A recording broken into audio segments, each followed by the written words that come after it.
বহুকাল যাবৎ এই গীতা ভাগবত শ্রবণ করে আসছেন, হরিনাম হচ্ছে, এর পড়ার ফল লাভ কি, এর ফল কি? তখন গুরুদেব তাকে বোঝানোর জন্য তিনি কি করলেন, গঙ্গার পাড়ে একটা ফুটো মাটির ঘর, অনেক সময় পড়ে থাকে না কাদা মাখানো, দেখেন তো কাদা মাখানো অনেক গঙ্গার পাড়ে অনেক কিছু পড়ে থাকে। তুমি এক কাজ করো, ওই ফুটো ঘটিতে করে জল নিয়ে আসো। শিষ্য মনে মনে আছে গুরু আজ্ঞা, গুরুদেবের কাছে আদেশ আমাকে করতেই হবে।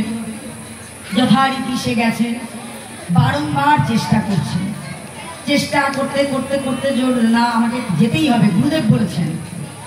বারংবার চেষ্টা করতে করতে করতে সে কি হয়, একটা সময় ব্যর্থ হয়ে যায়।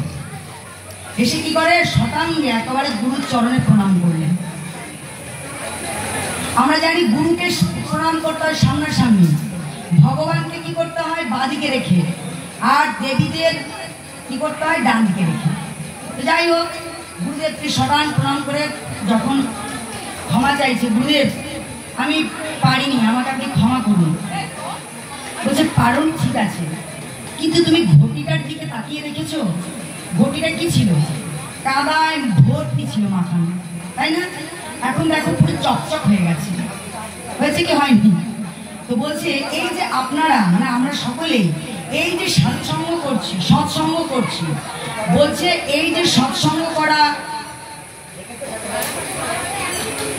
গীতা পাঠ, হরিনাম, এই যে আমরা শ্রবণ করছি, এর ফলে কি হচ্ছে আপনারা দেখেন, যত মানে যেদিন থেকে আমরা শুরু করেছি এসব সঙ্গ করা, তবে থেকে কি হয়েছে, আমাদের জীবনের শরীরের মনের আত্মার একটা যেন পরিবর্তন হয়েছে, হয়েছে তো?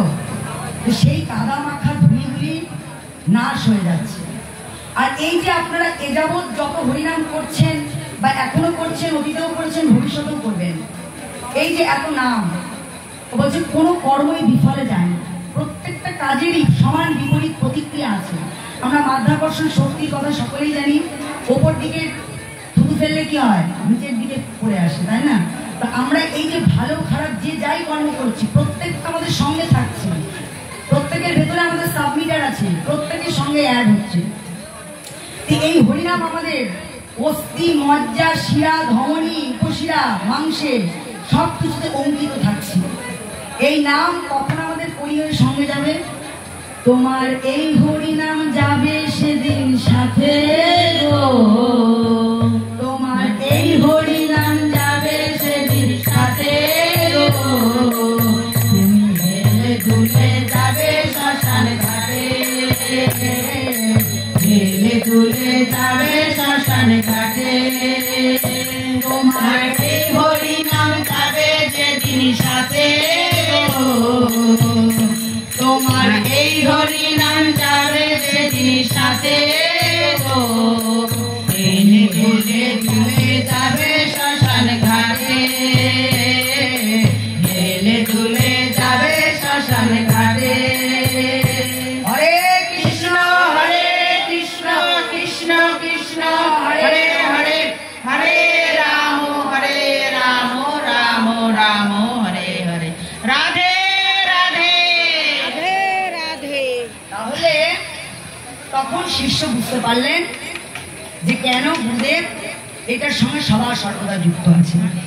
কারণ এই কারণে আমাদেরকে ভগবতের সঙ্গে, ভগবানের সঙ্গে যুক্ত থাকতে হবে। এই কারণেই বলছে সৎসঙ্গ সৎসঙ্গ সর্বশাস্ত্রে কয়, সৎসঙ্গ লহমাত্র সর্বসিদ্ধি হয়।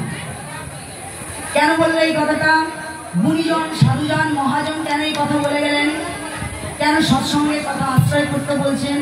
বলছে যেখানেই সৎসঙ্গ অর্থাৎ হরিকথা, এখানে কি হচ্ছে আমাদের হরিবাসরে হরিকথা হচ্ছে, তাই তো?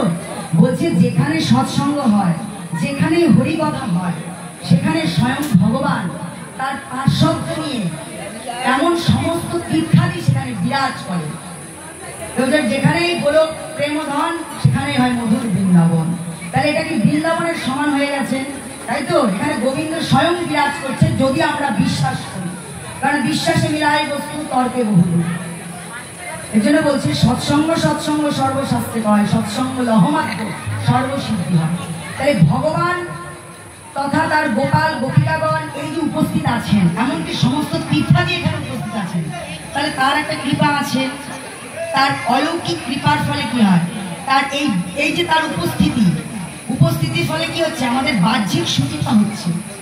আর এই প্রসাদ যখনই আমরা সেবা করব, তিনি যেহেতু দিব্য দৃষ্টিতে এটা গ্রহণ করেছেন, যখন এটা সেবা করবো তখন আমাদের কি একটা অন্তরাত্মা শুদ্ধি হবে, ভক্তিটা আমাদের মধ্যে জাগরিত হবে।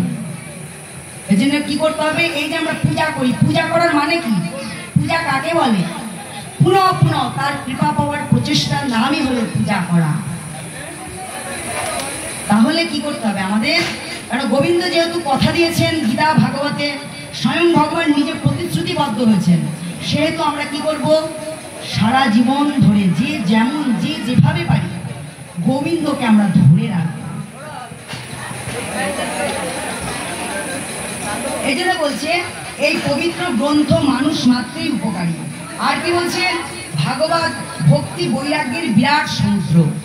এই ভাগবতের কথা আমরা যত শ্রবণ করব, যত কীর্তন করব, যত স্মরণ মরণ করব, যত জ্ঞান অর্জন করব, তত আমাদের মধ্যে ভক্তি বৈরাগ্য ত্যাগ জ্ঞান এগুলো আমাদের মধ্যে ক্রমশ বর্ধিত হতে থাকবে। এবার বলছে শ্রীমদ্ ভাগবত সাক্ষাৎ ভগবানের স্বরূপ। বলছে ভাগবত আসা মানে ভগবান আসা, দুটোর মধ্যে কোনো তফাৎ নেই। ভাগবত আসা মানে স্বয়ং ভগবান। শ্রীমদ্ ভাগবত হলো সাক্ষাৎ ভগবানের স্বরূপ, স্বয়ং ভগবান নিজে। কেন বলছেন, এই ভাগবত হলো চিৎ সৎ এবং আনন্দ। ভগবানের কথা আমরা যত